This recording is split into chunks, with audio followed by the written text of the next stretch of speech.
call be dispensed with. Without objection. Thank you.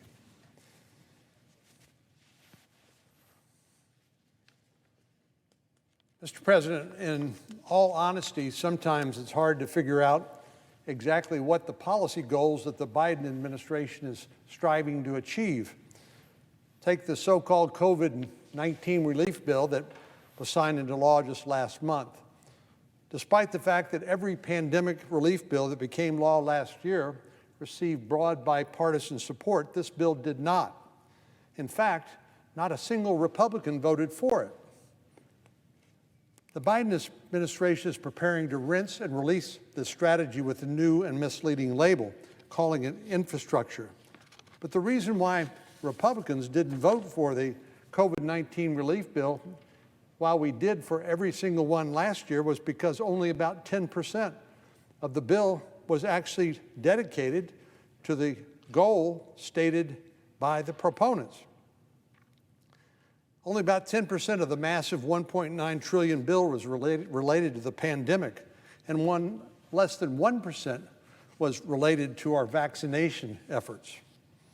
As I said, now the administration is preparing a rinse and release strategy, rinse and repeat, I should say, with a new misleading label, infrastructure. If one of the survey questions in Family Feud was, name something that is considered infrastructure, I would bet the top two answers would be roads and bridges. The other popular answers would probably include airports, railroads, ports, tunnels, and waterways. But our Democratic colleagues are broadening that definition in ways that really are not accurate. Just as they tried to brand things like environmental justice funding as pandemic relief, they're now getting very creative with the definition of infrastructure. In fact, the President's infrastructure plan has a lot in common with his COVID-19 relief plan. First of all is the price tag. The Nonpartisan Committee for a Responsible Federal Budget estimates this plan would cost $2.65 trillion with a T. For reference, his last major infrastructure bill that became law in 2015 was widely described as the largest package in more than a decade. That overwhelmingly bipartisan legislation totaled just over $300 billion, 1/9 of the cost of this new plan. But there's another similarity between these two massive proposals, a long list of unrelated progressive or liberal policy priorities. Only about 5% of the spending in this colossal infrastructure plan is directed toward roads and bridges. So where does the rest of the money go?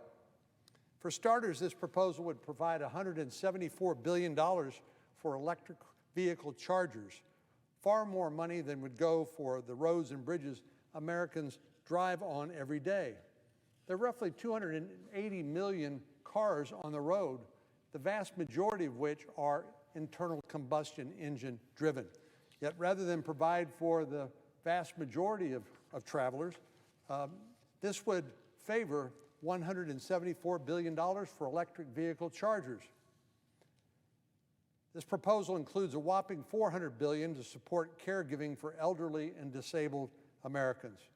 There's no question about the importance of quality care for these individuals, but this is no definition of infrastructure. So this is really another Trojan horse, calling it one thing, making it look like one thing, and doing something entirely unrelated and different.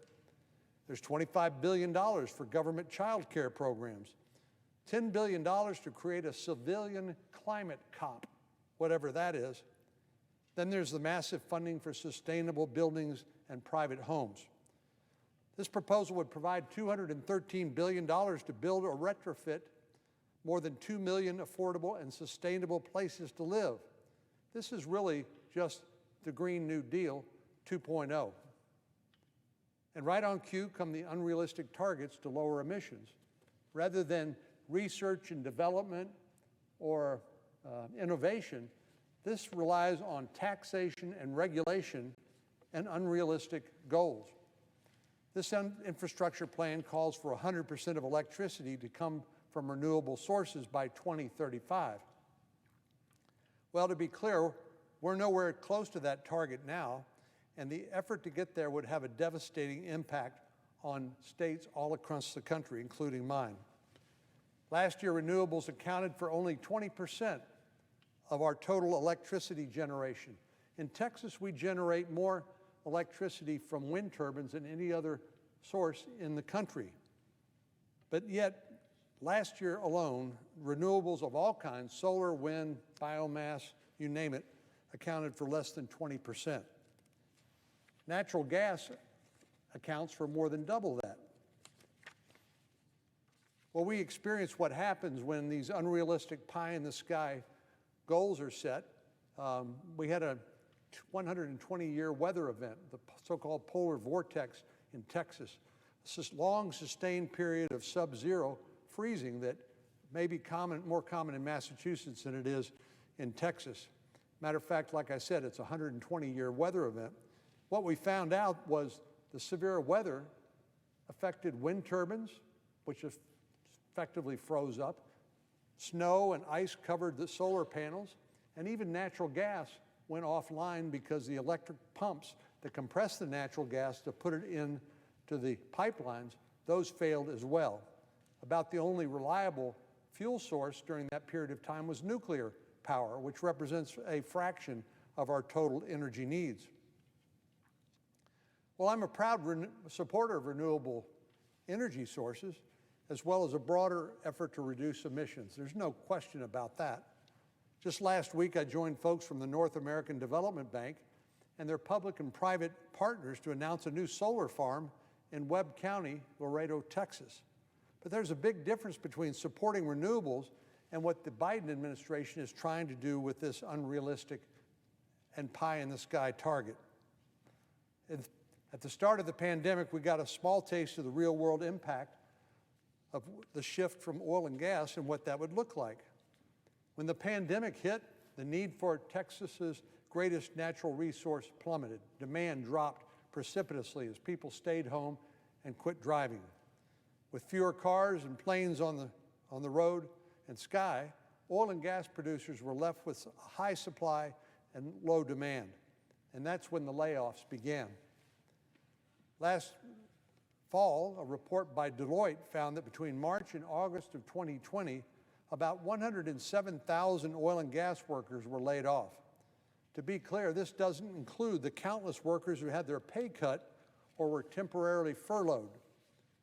If the Biden administration enacts aggressive deadlines to eradicate our most prevalent and abundant energy sources and the jobs they create, a lot of Texas energy workers and their families would be left high and dry.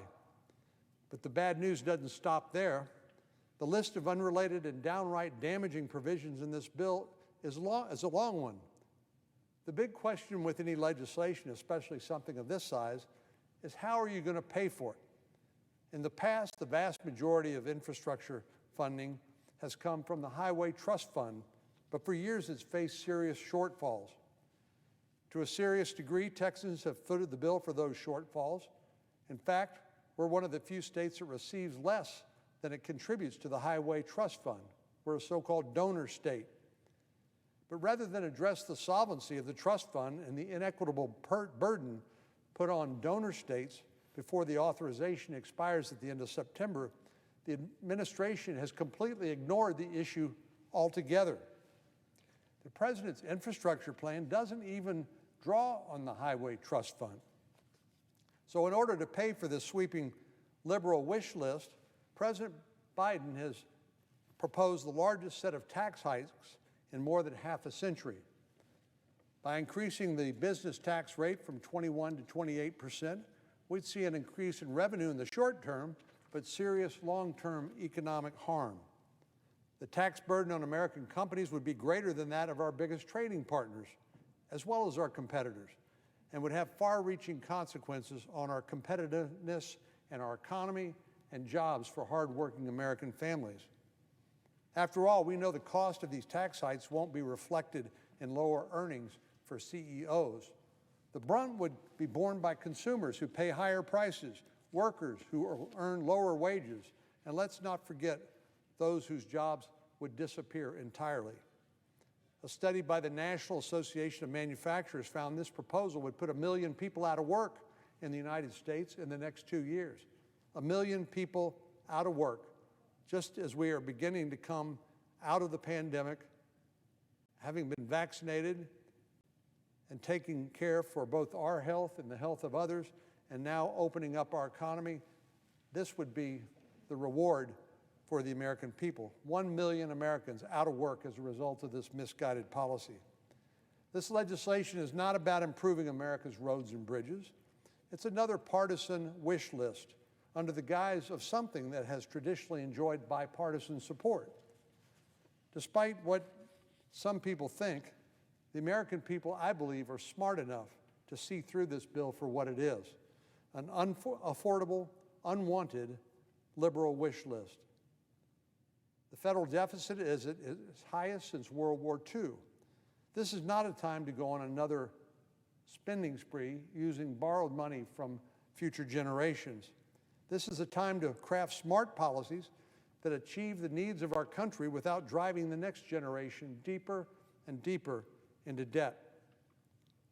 There's no question that America's roads and bridges are real infrastructure, needs an investment from the federal government.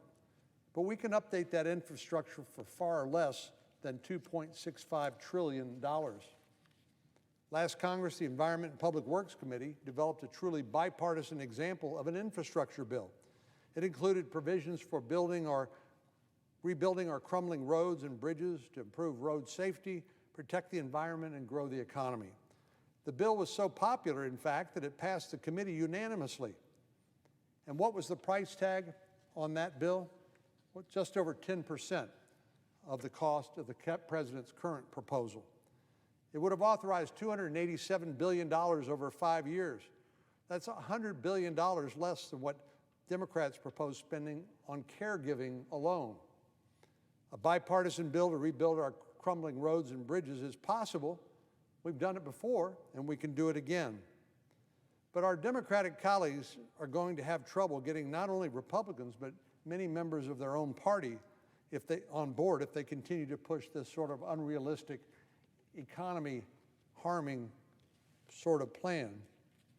I'm sure it comes as no surprise that putting Americans out of work while driving up the deficit and hurting our global competitiveness are wildly unpopular. Even smoke and mirrors can't conceal the impact of this so-called infrastructure bill.